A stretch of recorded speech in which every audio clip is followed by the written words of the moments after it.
This is the fall that changed Robbie McNamara's life, that nearly claimed his life.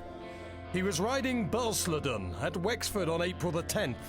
They came down 4 out, and the subsequent melee left Robbie with multiple fractured ribs, a collapsed lung bleeding in his chest, vertebrae and spinal trauma. During Punchestown, Robbie watched the race for the first time, and he said he had no problem with us showing it. Now, he's inspirationally determined to fix himself to whatever extent he can. This is what he had to say. First of all, just tell us, how are you doing at the moment? Yeah, doing very well. Getting up each morning and getting on about my business. Probably earlier starts now than I've had throughout my career. I was up at 5:30 this morning having a shower, and I got back and had my breakfast around 6:45, and I'm back for a little nap after that. But I'm enjoying my day. I've the weekend off now. I've no physio at the weekend. It's bank holiday, so I have the weekend off. But you look forward to your day off. You've physio Monday to Friday, and it's tiring enough. So looking forward to relaxing for the day. By all accounts, loads of people have come to see you. AP was here the other day. All the boys have been in, and it sounds like they've been sort of geeing you up a little bit. Yeah, getting plenty of visitors. I think I had 39 or 40 people in the other day, and it's brilliant. It helps pass the day and get a great bit of crack out of the lads.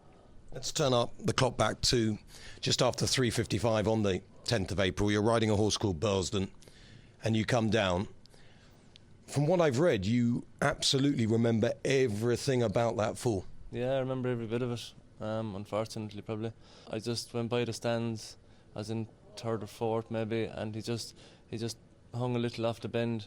I went from 3rd or 4th back to 5th or 6th, but we were going a good gallop, and I was plenty happy to sit when he dropped back a little, and jumped first down the back well, and just went down to the second down the back, and I was a little long at it, and he just barely clipped the top of it, and he just gave a little nod at the back of the hurdle, and happened to horse in most races, and they'd often stand up from him. Some would fall, some wouldn't, and he just took a little nod, and then he went again and he fell.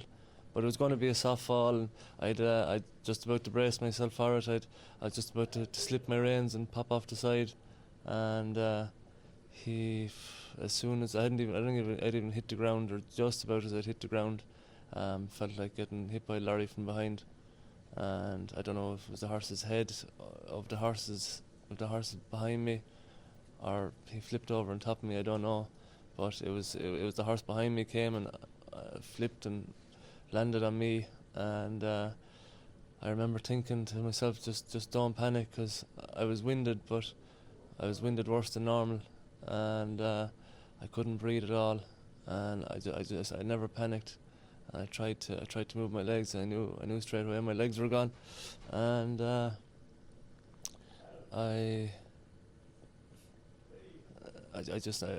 after about a minute my breathing came back, but it never really came back at the same time. I was after breaking all my ribs, and it punctured my lung, and I couldn't get my rib cage or my chest to expand. So I was trying to breathe without my chest expanding, and I couldn't get any air in. So I was getting like that was as much as I could get for about 4 hours, and it was just like someone had drove a van up on top of my chest and just parked it there, and I couldn't. Just the pain of it was so bad, and I went to Wexford Hospital, which is, like you can even hear now, I'm still, my voice is kind of weak, but that's just kind of, I can't get full amount of air in to have power in my voice. But I went to Wexford Hospital, and they couldn't give me painkillers because they thought they might operate on me there. But when they realised it was kind of so bad, they didn't operate, and I was able to get painkillers, and they were able to put a tube in my side then and inflate the lung. And when they inflated that, I was able to breathe a little better. But I still had 8 broken ribs, so I couldn't take a proper breath. But I got painkillers then, and I got morphine or something. I don't remember, a whole pile of between then and Saturday night. When you have a fall like that, Robbie, I mean, obviously you're a jockey, you know you're going to get falls, but when you're lying there was effectively so much wrong with you. I mean, are you thinking do you have a moment to think even? Are you thinking about your legs? Are you thinking about breathing? Well, I mean, does anything go through your mind other than just you're in terrible pain and you need help? No, I tell you, I was going through my mind. I was supposed to ride Lord Windermere the next day in the Grand National, and all I was thinking was, I hope I'm just after landing on a nerve on my You're seriously lying now with, and we'll go through what was wrong with you in a minute, but you're thinking about Lord Windermere in the Grand National. Yeah, that's all I was thinking about. And you're lying there, you've got a problem with your legs, you know that, but effectively now we know that crew at Wexford saved your life. I mean, by all accounts, you had one of your ribs was just knocked away. It was just it plunged straight into your lung, as far as I can work out. Yeah, I don't know the ins and outs of it. I've actually asked Adrian McGoldrick was up the other day, and I asked him for the X-ray for the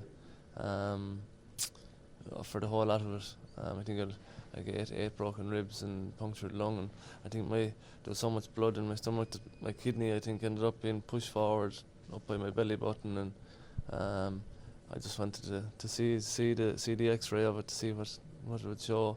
But I think someone told my father that they just normally they try to get your all your vitals level and everything in order and do everything by check by procedure.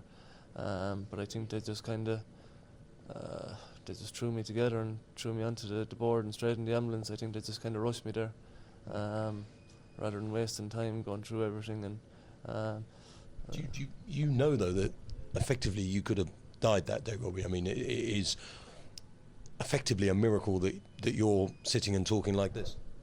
Yeah, well, I did. I didn't realise till a few days after. But looking back on it, like I had 2 IV drips with bags of blood being pumped into me, and I don't know whether it was the drugs or what, but I was. It wasn't really bothering me at the time. All I was worried about was trying to, being able to take a deep breath. But I remember looking at the bags of blood, but it wasn't bothering me at the time. But looking back on it a few days after, when Adrian McGoldrick came out and made the statement, it kind of sunk in a small bit then, alright. Your cousin JT McNamara, we know, has had a horror fall, and effectively he's in a worse position than you are, I guess. Yeah. However, I mean, it's all degrees of horror for someone like me looking in, and of course other people looking in. But what actually is wrong with you right now? Not a thing mentally. I'm fine, or well, probably the same problems as always mentally. Physically, to be fair, Robbie, there's not much you can do there. They're not going to give you a brain transplant, no. Although brain is actually what you've got. We'll get onto that in a minute.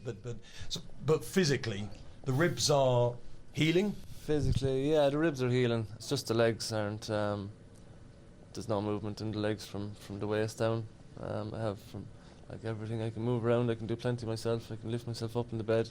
I can turn myself over, and that's still with my ribs being very limited.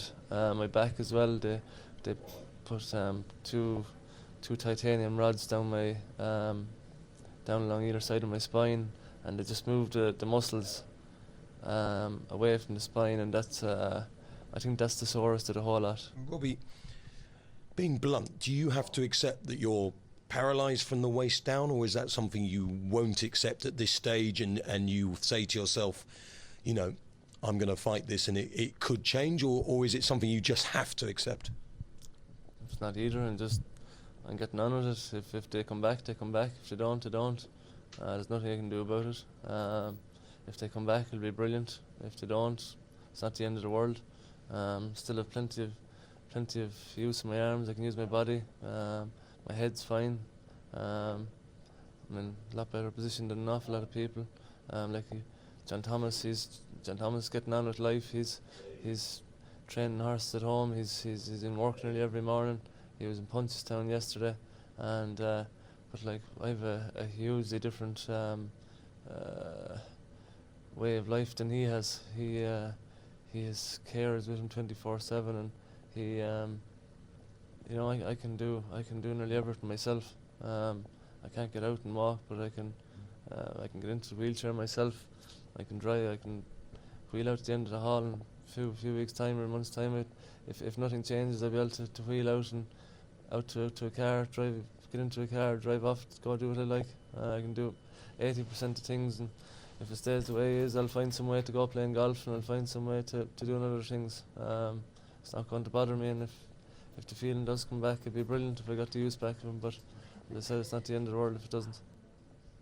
I guess there's almost a certain irony that JT's injuries are effectively inspirational to you. I'm led to believe, Robbie, that when you were a kid, JT was your hero, sort of thing. He was the fellow that you always wanted to be. Is that right as a rider? Yeah, well, he growing up, we used to go point to point every Sunday. He was just every weekend you'd go and you'd just watch John Thomas and whatever.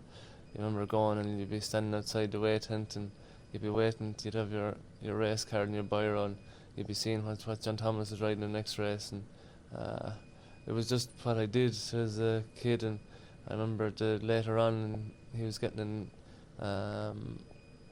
fighting out the titles with Derek O'Connor, and I remember he used to hate Derek O'Connor riding winners because he ended up beating John Thomas the last few seasons, and wasn't too keen on that. And when John Thomas got hurt, then I found that very, very hard to take. And I found John Thomas when John Thomas got injured, I found that a lot harder to take than when I get injured myself. Did it ever make you feel even that, maybe this isn't for me? No, not really, no. I had no, it didn't. I think if anything, it drove me on. I think after it happened, I was always feeling sorry for myself about being too tall and being my weight being against me and the whole lot, and I just kind of used it as something to drive me on, and it definitely didn't put me off in any way. It hurt when it happened, but I think John Thomas he showed the will that didn't seem to be bothering him, and he was getting on about it. So I don't think why anyone else would stop around him. To fight this, Robbie, are you going to do everything you can to get those legs moving? Are you are you someone who will move mountains to try and make this work? Oh, whatever is put. Like I did a machine the other day. It was tilt table, and your one was saying that she's been doing it about 4 years, the physio, and she said I was the first person to do it that hadn't fainted.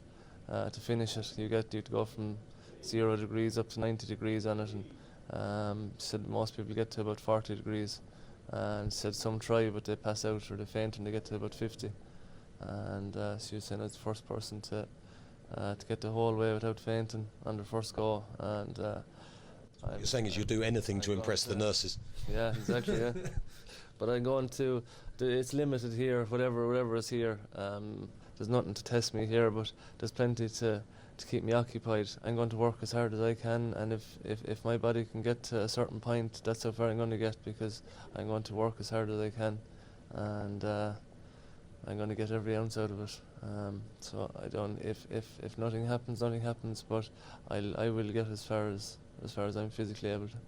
Let's talk about Robbie the jockey. Robbie, you kicked off in the 2004-2005 season. It's fair to say you took a little time to get off the mark, but was being a jockey always what you wanted to be, despite the fact that you're huge, sort of thing? And I mean that tall-wise, not fat-wise, not like sort of Gordon Elliott. No, I actually was. I was fat. I'd never really intended on being a jockey. I wanted to be a jockey, but I didn't think it was going to be a reality. I was small. I was actually very small and very fat up till I was about 15, I'd say. Seriously? Yeah, I played rugby. I think the start of the summer when I was 15, I finished up playing rugby with Old Crescent, and I played prop for most of the season. And I ended up going up to Niall Madden's yard in Rathcoole, and I lived with them for a full summer for about 3 months. I think I went up about 11, 10 or near enough to 12 stone, and I came back about 10, 4 or 5. He worked me hard, and I kind of had a bit of a growth spurt. I went from being small and fat to I went from being looking like a tomato to a pencil. And how tall are you? 6'3". 6'3" now. According to the statistics, you've done 11 stone 4 in the last 12 months, which is ridiculous for someone who's 6'3". Yeah, I did it a few times. Did it in Cork in Maloney in a grade 2. He got beaten Oz, and did it in Stratford for 2 gym qualities. Did 11.4 in them. Did it another time there recently enough as well.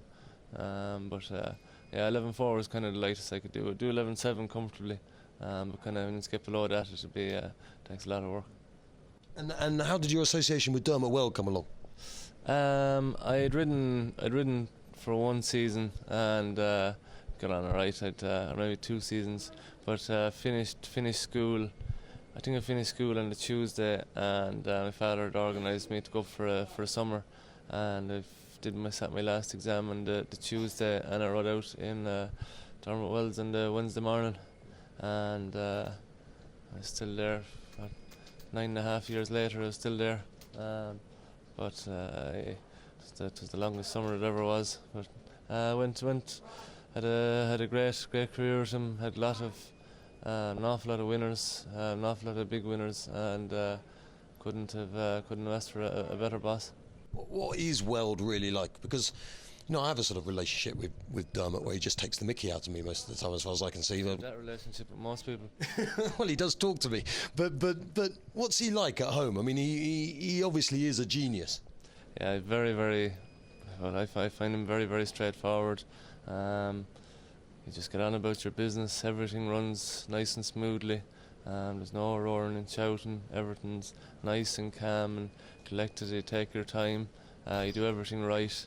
He wants everything done correctly, but he's very, very precise in everything he does as well. Everything's thought out.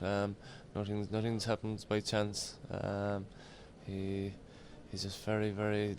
He'd open your eyes to different way of thinking. He'd be thinking about things you wouldn't have even thought of existed, and his mind works differently. But he's I think as the whole world knows, he is a genius. I mean, when Galway comes around, does it even surprise you and the likes of Pat Smullen sort of thing when these winners just go in? I mean, you had a great moment at Galway on Majestic Concord, winning a big race there. When you go to Galway for Weld, did you just sort of know that things were going to win? Yeah, I had a few great years for him. Had a few not so great years as well. No, but like I'd had some. Majestic Concord was a really good horse for you, though, wasn't he? He was a brilliant horse for me. I won the big amateur handicap in Galway and him, the GPT. I won the Paddy Power chase in Leopardstown and him. Like that was probably my biggest winner for a long time as a 94 grand that race. Yeah, like that was a huge winner for an amateur, and like he was such a versatile horse that like the GPT was 2 miles quick ground, and the Paddy Power was 3 miles on heavy ground, and like he was placed in a Chester Cup, and he ran the Grand National, and he was a brilliant horse. I think I won 5 races on him. He's a brilliant horse to me, but he was a super horse all around. But other than him, like I went to Galway. I had 5 winners there one year and 4 the next. And like for an amateur, I was probably only having maybe 5 or 6 rides in the whole week anyway, and most of them winning. Yeah, and like whatever I rode for DK, they were winning, or else if they didn't win, something was after going wrong. You had 4 wins on Hidden Universe, who again landed 1 or 2 big pots for you. I did won the champion bumper in Punchestown on him. He was a very good horse. He ran into a lot of trouble over the years, kind of between tendon issues and different things affected him. He didn't see out his full potential, but he was a very, very good horse. There was plenty of horses I won 4 or 5 races, and I think Rite of Passage I won 4 races on. He was obviously a brilliant horse, and there was a new phase of Chris, Dermot's son. I rode 4 winners on him, and I rode plenty of winners for Chris as well. I rode just 3 or 4 horses. I won. I'd say I must have rode 10 or 11 winners for him, so built up a good association with him as well. And let's not forget the Cheltenham Festival, Silver Concord. Yeah, that was a day I'll never forget. He was. I had ridden him in a few bits of work before. I think even before he won in Leopardstown at Christmas, I was out with a broken collarbone. Derek O'Connor rode him, and I fancied him big time that day, and he won well in Leopardstown, and he went to Cheltenham. And I really fancied him in Cheltenham.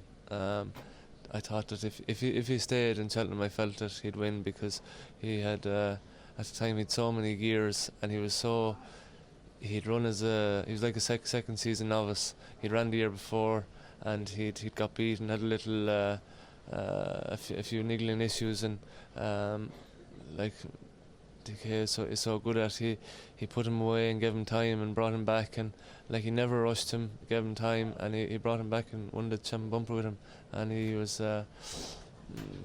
brilliant that day. Like he beat Shane's Hill, who's been so impressive this year, and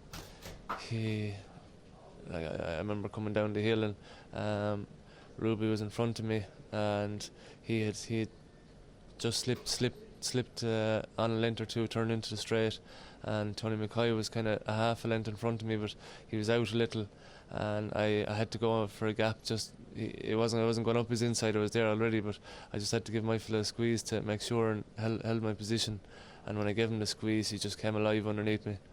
And I remember saying to myself, my God, I'm going to ride a winner in Cheltenham. And I'd been trying for, 7 or 8 years, and had a good few favourites and a load of seconds and a few thirds, and it was killing me.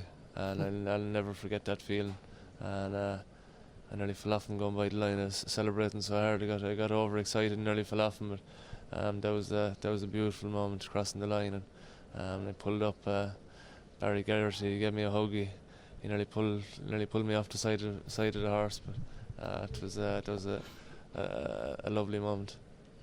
And we mentioned earlier that maybe you've had one or two moments where you've had a few lines, maybe when perhaps you should have been at the yard. But the reason I mentioned that is that I think maybe people from time to time got a bit frustrated with you, because as people probably can detect in this conversation, you are one of the most intelligent jockeys out there, and I've spoken to Barry Geraghty about you, and Kevin O'Ryan was saying the same thing, that effectively these legs will make no difference to you, because if you turn your mind to anything, just about, you can do it. I mean, you were a clever kid at school, weren't you? I mean, you can do stuff.